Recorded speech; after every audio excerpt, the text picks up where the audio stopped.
Let's go here to the Wall Street Journal. This is from Wednesday, if I'm not mistaken. There we are, Wednesday, Wall Street Journal, Elon Musk and Vivek Ramaswamy, the DOGE plan to reform government. So Elon and Vivek are publishing this op-ed together. I would imagine that Grok AI wrote it and they slapped their names on it. I'm kidding, of course. Sort of. Our nation was founded on the basic idea that the people we elect run the government. That isn't how America functions today. Most legal edicts aren't laws enacted by Congress, but rules and regulations promulgated by unelected bureaucrats, tens of thousands of them each year. Most government enforcement decisions and discretionary expenditures aren't made by the democratically elected president or even his political appointees, but by millions of unelected, unappointed civil servants within government agencies who view themselves as immune from firing thanks to civil service protections. Now, that couldn't be put any clearer. That is exactly the situation we find ourselves in. And if you pay attention to this part right here, well, I guess it's the whole thing, really. But we are not being run by a system of laws. We are being run by a system of rules and regulations, a false reality layer on top of our constitutional republic that governs absolutely everything from what our businesses are allowed to do, to the things that we are allowed to say, and to the ways that we vote. And that's just what our country has become. It is a bureaucracy. It is probably the world's highest form of a communist bureaucracy. And it's right here in the United States, layered on top of our constitutional republic. We are told that we are the freest country in the world while we are governed by unelected, unappointed bureaucrats who can't be fired and can't be held accountable in any way. We talked about this yesterday. They can't be fired, and the politicians themselves who work in conjunction with them can't be removed because we have fake elections. How are we the model for freedom for the rest of the world? We're not a model of freedom at all. We're a model of the best that the global regime agenda can produce. They can actually subvert and infiltrate and take over the most powerful country in the history of the world and turn it into a communist bureaucracy. So the idea that it couldn't happen here, or the idea that we are automatically protected because of our Constitution, is preposterous. They subverted our Constitution a long time ago. We pay lip service to a Constitution now, but it's not one capable of preventing these sorts of things from happening. These sorts of things are already baked into the cake. Where are we? This is anti-democratic and antithetical to the founder's vision. It imposes massive direct and indirect costs on taxpayers. Thankfully, we have a historic opportunity to solve the problem. On November 5th, voters decisively elected Donald Trump with a mandate for sweeping change, and they deserve to get it. Now, again, we don't have to belabor this, but that is the narrative. That is an expression of Donald Trump's real mandate that comes from the collective will of the people. But there is nothing about the quote unquote election that is said to have happened on November 5th that is suggestive of a broad public mandate. He's under 50%, which is only a plurality in the so-called popular vote. And his electoral college win in the story's framing is also just an average size electoral college win. That's not taking anything away from Donald Trump. It is taking away from our purported legitimate elections, which are anything but legitimate. President Trump has asked the two of us to lead a newly formed Department of Government Efficiency, or DOGE, to cut the federal government down to size. The entrenched and ever-growing bureaucracy represents an existential threat to our republic. Politicians have abetted it for too long. That's why we're doing things differently. We are entrepreneurs, not politicians. We will serve as outside volunteers, not federal officials or employees. Unlike government commissions or advisory committees, we won't just write reports or cut ribbons. We'll cut costs. We are assisting the Trump transition team to identify and hire a lean team of small government crusaders, including some of the sharpest technical and legal minds in America. This team will work in the new administration closely with the White House Office of Management and Budget. That's the OMB. That's what we talked about. Potentially Russ Vought being the head of. Russ Vought, critical in the creation of the Project 2025 agenda. Is the Project 2025 agenda still just a scarecrow being used by the left, by the regime, by the uniparty to score political points against Donald Trump? And then is Donald Trump hijacking and co-opting the creation of that to push his agenda through while allowing people associated with Project 2025 to be spotlighted and then removed over the course of this transition, in quotes? We shall see. The two of us will advise DOGE at every step to pursue three major kinds of reform: regulatory rescissions, administrative reductions, and cost savings. We will focus particularly on driving change through executive action based on existing legislation rather than by passing new laws. That's huge. Our North Star, and again, passing new laws at this point in Congress requires getting them attached to spending bills for the most part. That is what we have seen. Getting them to be attached to anything ultimately, because they will not take up single subject spending bills. Who fought for that in the last Congress? Matt Gaetz. That was a concession that he had supposedly won from Kevin McCarthy, and it never actually was implemented. They never actually did that. And ultimately, Kevin McCarthy was removed again by Matt Gaetz, right? Didn't he press that? I believe he did. All this is interconnected and has to remain interconnected to kind of understand the big picture here. But it's great that they won't be trying to do any of that through passing new laws, because we don't need more laws and we don't want anything else piled onto new laws, which is what gets the buy-in enough to pass them. Everybody's beak has to get wet. In West Virginia, our North Star for reform will be the U.S. Constitution, with a focus on two critical Supreme Court rulings issued during Biden's tenure.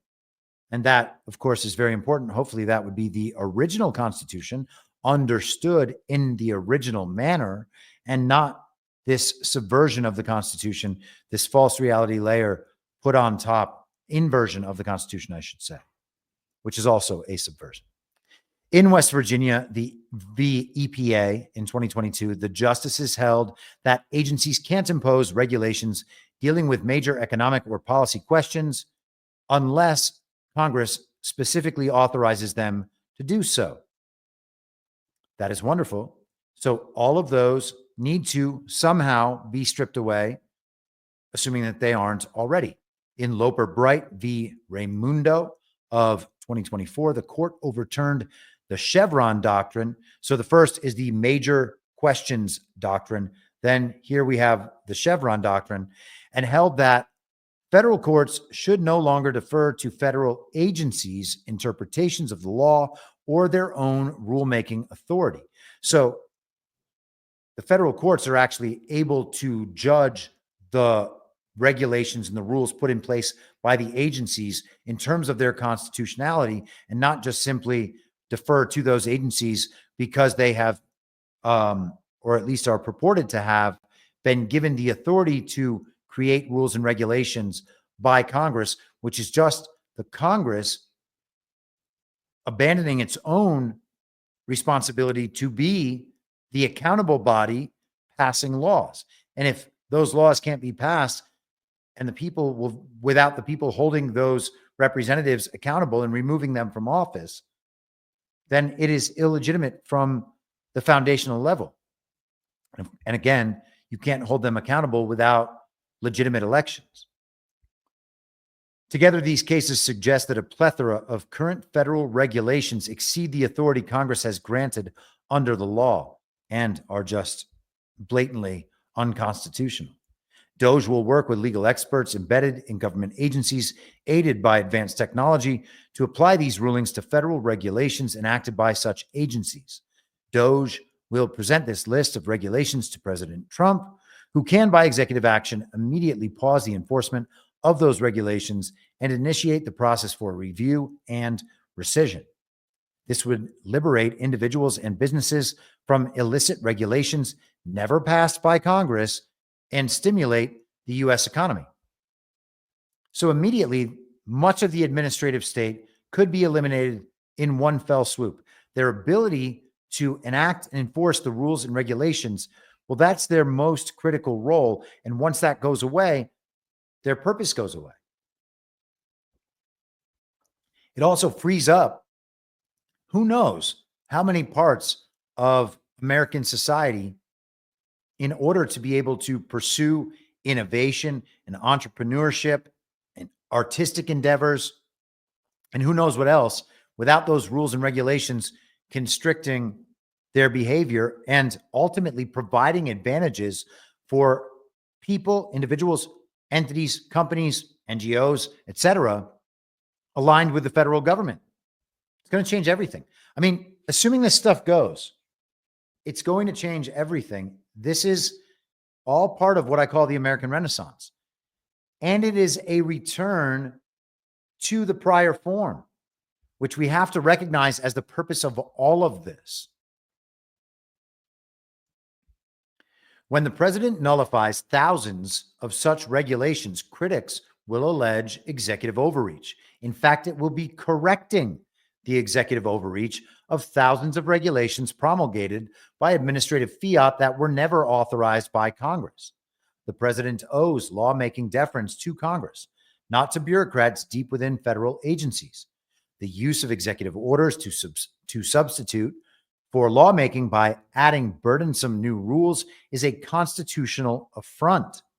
But the use of executive orders to roll back regulations that wrongly bypassed Congress is legitimate and necessary to comply with the Supreme Court's recent mandates. So not only is Donald Trump doing something he's allowed to do, he's doing something, in this case, this hypothetical, that he must do so that he is in alignment and that the executive branch is voluntarily in alignment with the Supreme Court.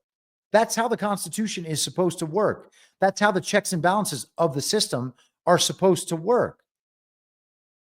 But in the model we see now, the illegitimate Biden regime, of course, however unseriously they should be taken, but whatever other potential uniparty regime would be in that place would not voluntarily rescind rules and regulations from the executive branch agencies. They would wait for all of those things to be challenged in court and then have them slowly removed one by one while waging lawfare and making it take absolutely as long as possible, which is a direct affront to the checks and balances that are supposed to be built into the system. So once again, you see the removal of the false reality layer and the return to the constitutional republic base layer and maybe to layers below that. Back to the article.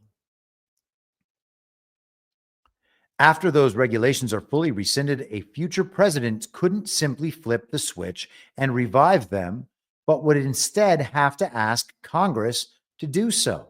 And then Congress would have to proactively delegate specific authorities to the agencies. And in truth, hopefully the agencies will have been removed before Congress ever has the opportunity to do so.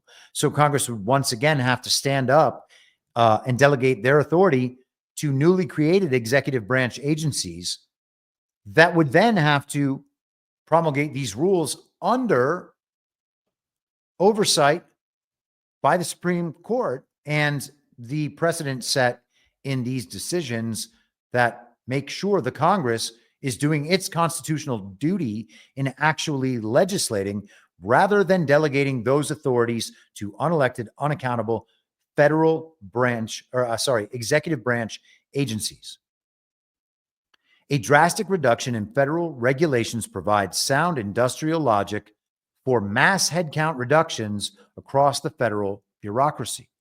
DOGE intends to work with embedded appointees in agencies to identify the minimum number of employees required at an agency for it to perform its constitutionally permissible and statutorily mandated functions. The number of federal employees to cut should be at least proportionate to the number of federal regulations that are nullified. Not only are fewer employees required to enforce fewer regulations, but the agency would produce fewer regulations once its scope of authority is properly limited. Employees whose positions are eliminated deserve to be treated with respect, and DOGE's goal is to help support their transition into the private sector.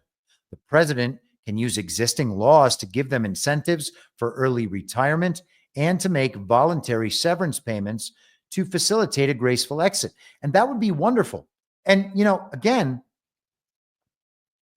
we can despise the fact that the government has been usurped, that this administrative and bureaucratic state and deep state have been built without hating the people working in it, some of whom have done nothing wrong.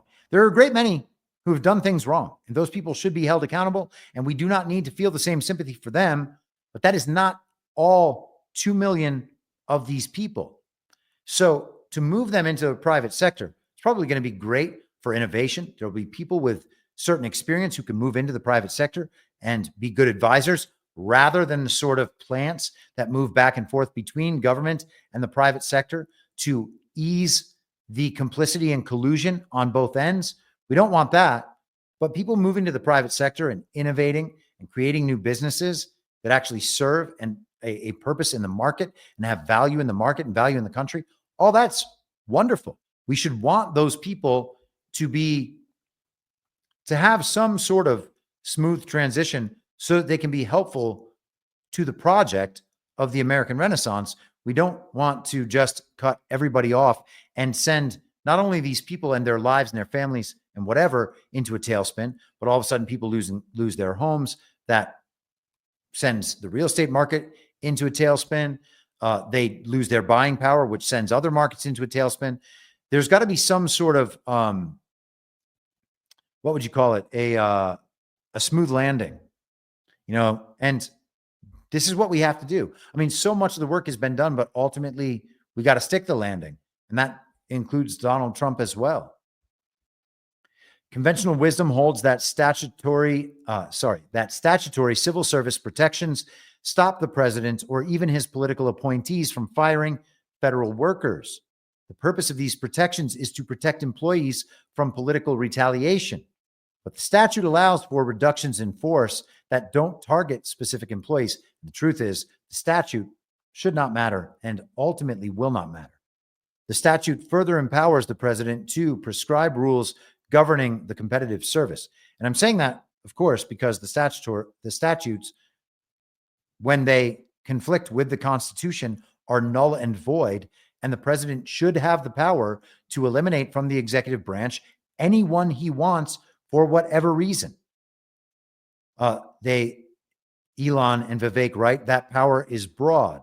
Previous presidents have used it to amend the civil service rules by executive order, and the Supreme Court has held in Franklin v. Massachusetts in 92 and Collins v. Yellen in 2021 that they weren't constrained by the Administrative Procedures Act when they did so. And again, just like yesterday, we see that these acts do not in any way do what they are claimed to do, because what they are claimed to do would be unconstitutional. So all of that is null and void. We are told that it would be a violation for the presidents to do these sorts of things. And what they generally mean is, we're going to raise legal hell if you do these things. They rarely ever get up to the Supreme Court, so we never actually get these sorts of decisions. Now we do, and we find in every case that the false reality layer is false. It's not constitutional. It's usurping constitutional authority, and whatever authority that layer is given in a constitutional manner, it is overreaching on that authority. With this authority, Mr. Trump can implement any number of, quote, rules governing the competitive service, end quote, that would curtail administrative overgrowth, from large-scale firings to relocation of federal agencies out of the Washington area. Requiring federal employees to come to the office 5 days a week would result in a wave of voluntary terminations that we welcome. If federal employees don't want to show up, American taxpayers shouldn't pay them for the COVID-era privilege of staying home. Are they even working at all? Are they just staying home and collecting a paycheck? And has that been ongoing for years? And if it has been for years, was that their severance period? And is that level of the federal government already removed? These are things that we should at least consider, okay? I can't prove to you that that's how it is, but if we just at least consider things through that framing, we might find that framing applying consistently in the same direction all the time, which is actually better evidence of it being real than some documents you might find at NARA, which is why the documents only people often end up being gatekeepers of information and wrong all the time, which is why the mainstream media encourages everyone to be documents people. Hey, well, if you can't find the documents, then you can't say it's true. And then they just make sure you can't find the documents, so you can't say anything that conflicts with them under that rubric, which is why it's so stupid and anti-intellectual to depend on government documents to prove things. It's ridiculous. I can't believe people who do that are taken seriously, to be honest.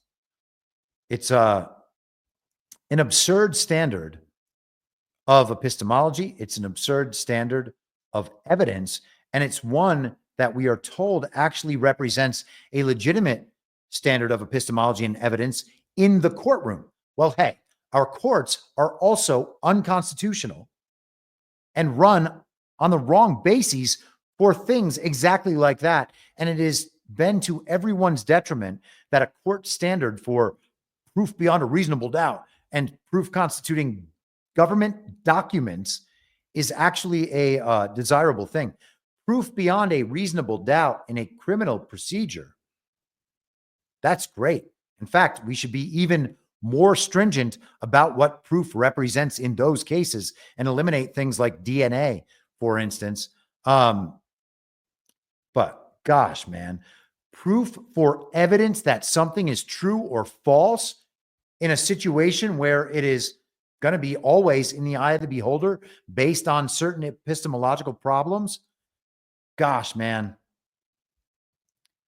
it is amazing to me what the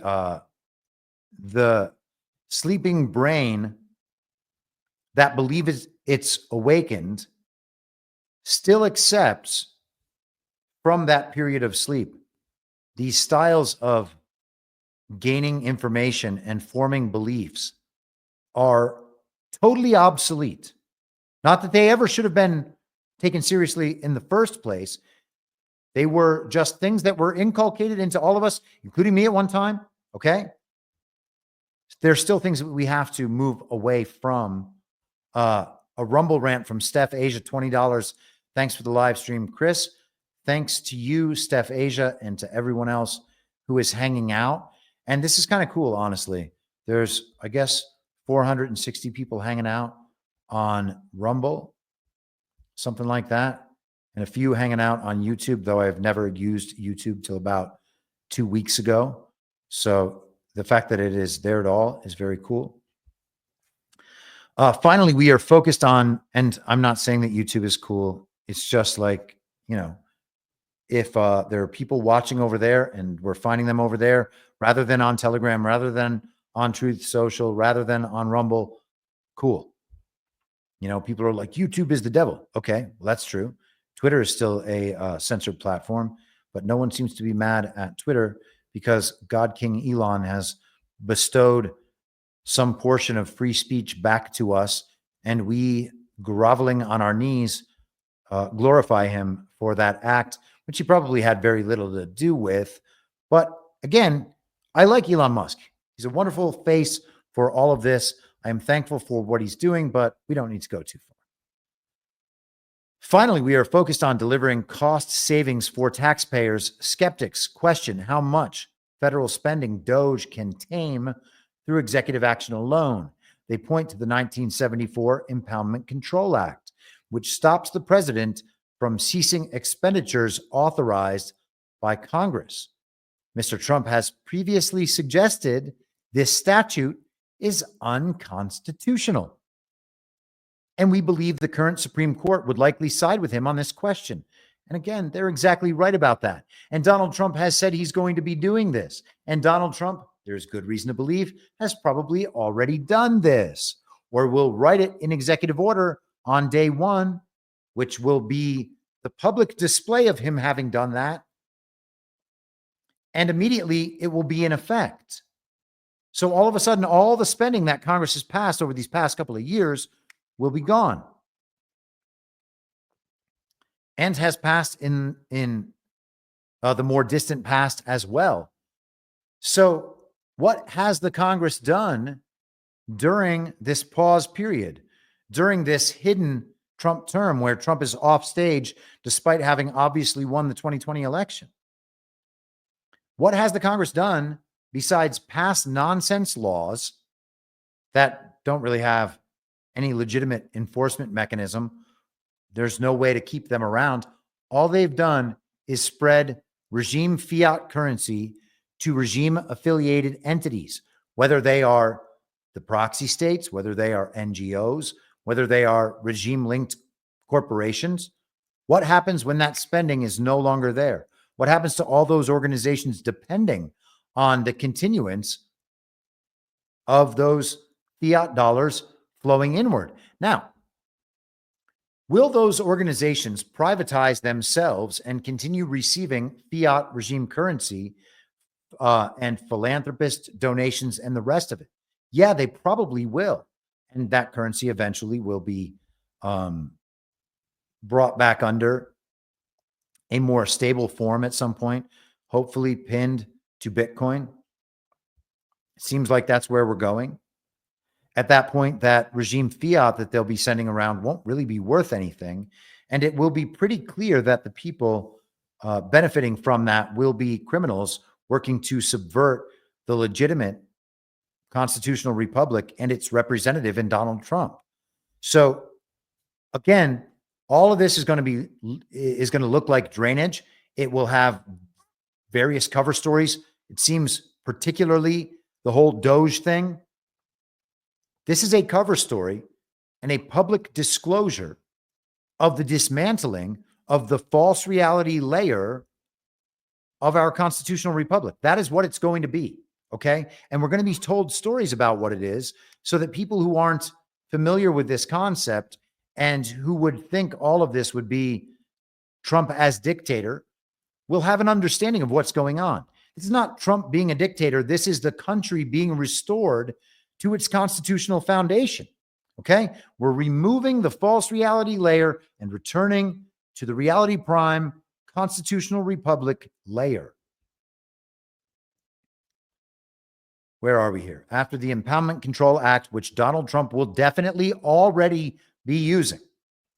But even without relying on that view, DOGE will help end federal overspending by taking aim at the $500 billion plus in annual federal expenditures that are unauthorized by Congress or being used in ways that Congress never intended, from $535 million a year to the Corporation for Public Broadcasting and $1.5 billion for grants to international organizations to nearly $300 million to progressive groups like Planned Parenthood. $500 billion a year in federal expenditures that were never authorized even by Congress. How is something like that possible? $500 billion? But it's way more than that, of course, because the Congress has,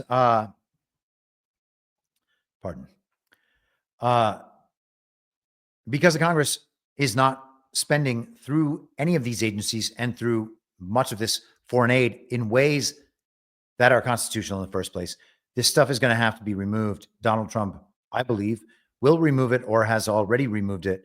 And we're going to see that process continue in earnest in a publicly acknowledged fashion in the quote unquote next term. The federal government's oh gosh, I can't read anything. My tongue doesn't move properly today. It is one of those times where you bite the side of your tongue and it is like the most painful thing that you've ever experienced for a while. Let's try this again. The federal government's procurement process is also badly broken. Many federal contracts have gone unexamined for years. How does that happen? Don't they have a fiduciary duty on behalf of the American people? They are meant to be serving as quote unquote public servants to spend the people's money wisely. That is like part of the oath. Systematic robbery. And it's because they claim the justification for taxation and because the American people file their taxes, providing the government an enforcement mechanism so they can then extract taxpayer monies for unconstitutional and totally unexamined and unauthorized expenditures. And it just goes on and on and on like that, supporting the global regime's infrastructure that exists within the federal government and outside the federal government so that all of society conforms to the same regime's agenda and is financially incentivized to do so. The Pentagon recently failed its 7th consecutive audit, suggesting that the agency's leadership has little idea how its annual budget of more than $800 billion is spent. Critics claim that we can't meaningfully close the federal deficit without taking aim at entitlement programs like Medicare and Medicaid, which require Congress to shrink.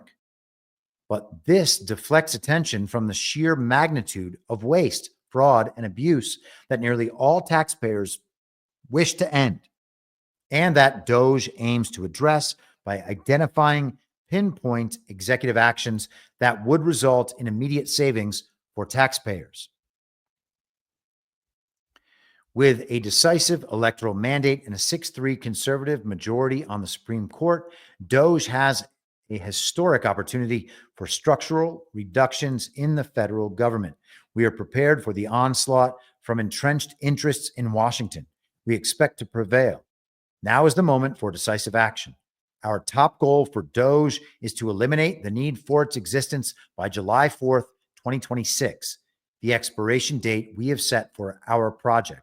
There is no better birthday gift for our nation on its 250th anniversary than to deliver a federal government that would make our founders proud. And again, as I mentioned yesterday, the 250th anniversary is the anniversary of the Declaration for Independence. It is not the anniversary for the Constitution. Okay? That considers the birthplace, the birth date of our nation, July 4th, 1776. That's not the ratification of the Constitution. And in that Declaration of Independence, it says that we have not only the right, but the duty to throw off a government of exactly this kind. That is our founders' intent at the formation of this nation. The Declaration of Independence contains within it the duty for the American people to throw off a government of exactly this kind. And that is what's happening. Donald Trump said in his Agenda 47 videos, I believe this one might have come out even in 2022. If not, then it's well over a year old. But he talked about, in fact, you know what? I think it came out while I was at CPAC in 2023. So that would be early March or maybe even mid-March of 2023. And he talked about there being a birthday party, a 250th birthday party for the United States of America that would begin on Memorial Day of 2025 and would end on July 4th of 2026. Just coincidentally, the last date of this DOGE project is the DOGE project just disclosure for the already dismantled false reality layer of the federal government. And I suggest to you that that is exactly what it is. It is nothing less and nothing more. And we are going to see them do a podcast where they tell us step by step what parts of the federal government they are removing and why. And that will be very important to get public buy-in. So I'm all for it as an info op, but we don't need to pretend that it's real. Okay. Donald Trump has already accomplished these things. That is my position. It has been my position for the entire time while people call us crazy. And again, you don't have to see it. Not everybody's going to see it. I am telling you how to see it. And if you see it, wonderful. Then you will come on over to my side and we will have eliminated yet another layer of the false reality. Because it's one thing to eliminate the false reality layer of the federal government. It is another thing to eliminate the false reality layer of our belief systems and the false reality layer of our lives that we inevitably conform to under the guise of it being real. When we understand the false reality layer, then we can eliminate it. And then we no longer have to correspond our actions and reactions to that false reality layer, which means that we are able to operate closer to reality prime. And so we should detect that false reality layer wherever it exists and then move away from it. All it takes is the noticing and the recognition. And if we need the story to illustrate it for us and for the people in our lives, that's fine. Okay? But we don't have to interact with that layer as though it's real. We can say, yes, my friend, my standard issue villager, who I would love to see turn himself or herself into a redeemable communist, disavow all that prior communism. You were brainwashed into it. You were influenced. The party of false decorum, the incentive and punishment structure set up around the formation and the protection of those beliefs. We all get it. Many of us have been there. I certainly have. But now you can disavow that global communism. You can come on over, make yourself a redeemable communist, leave all that behind, and help us usher in the American Renaissance. And you will be more than welcome. We will all love to see you on that side of the fence coming, which is why we don't want all the gatekeepers out there telling us that we must protect the storytellers at this layer at all costs. Okay. Are they doing it for our benefit? Maybe. Are they definitely doing it for our benefit? No, not definitely. It's entirely possible that there is this other op that's going on that just so happens to include these things, but it will attempt at some point to divert the America First agenda, the agenda of the multipolar world order as it emerges, the sovereign agenda, to something else that would be way more constrictive than what we had before. Okay. We have to recognize that all the time as a threat because we are working with necessarily imperfect information. If there wasn't the fog of the information war and we had perfect information in real time, then we wouldn't have to worry about whether or not we're making a mistake by just going along with these people and what their agenda is and the stories that they tell us. But we can see ahead of their informational timeline in the stories that they're telling us. They're telling us stories that are in the informational timeline of the people who are still asleep. And they're not telling those stories at a pace that changes the informational timeline relative to those people. So why would we just accept that what they're doing is good? The outcome of what they're doing right now at this point in time, might be good in the future. It also might not be. Right now, it's not good. Right now, they're still lying. That is all we're able to tell. And I think that we will see over time that the elimination of parts of the federal government has already happened, and that the DOGE op will be the disclosure of that having already happened, which means we don't need to cheer it on. We need to understand what is happening on that reality prime layer that story is illustrating, and then focus on the truth of that event at the reality prime layer while saying, hey, fun story, guys. Gosh, what a wonderful illustration of that story you have convinced us is actually playing out in reality. We should hope that we don't have to see more destructive false flag events to coincide with those stories. And if we do see false flag events coinciding with those stories and the need to eliminate this agency because they just did this thing that just happened, we'll be able to see in real life, in real time, that those events aren't true. Okay? The reality prime element of what is being removed is good and necessary. And we can applaud that and celebrate that without playing into the story. At some point, wouldn't it be better if we didn't actually need the stories playing out in reality, or in a reality that we're told about, a reality we are convinced to believe and that we will believe because the TV is showing us? If we can eliminate the storytelling, the need for the trauma to be, I guess, inflicted via storytelling on TV, if we can wean ourselves off that and understand at a principled level the lesson of that story without having to go through the experience of that story and people believing that story, then we are operating in a better fashion intellectually and morally. And I don't know if there is a refutation of that. I haven't heard it. And it's unfortunate because no one's able to have this conversation, because we have the gatekeepers and the people operating on that story level unwilling to engage these ideas to find out what they think about them, whether or not they are aware of these things and how they might interact. Because maybe, just maybe, Tucker Carlson's audience is ready to just hear the truth about the government being dismantled because it's been a fake government throughout their entire lives. Maybe they're ready for that. And Tucker Carlson's not giving that to them, which is keeping them necessarily behind. Now, you can say that I'm just wrong about all that, but I really don't think so. And we've been going on about this for 4 years. This understanding of what's happening actually does map onto the reality that they are projecting as well. So to assume that it is only their story happening is crazy. If I was way off, it shouldn't be able to map on to not only the reality that we perceive in our world, but the reality they project on television.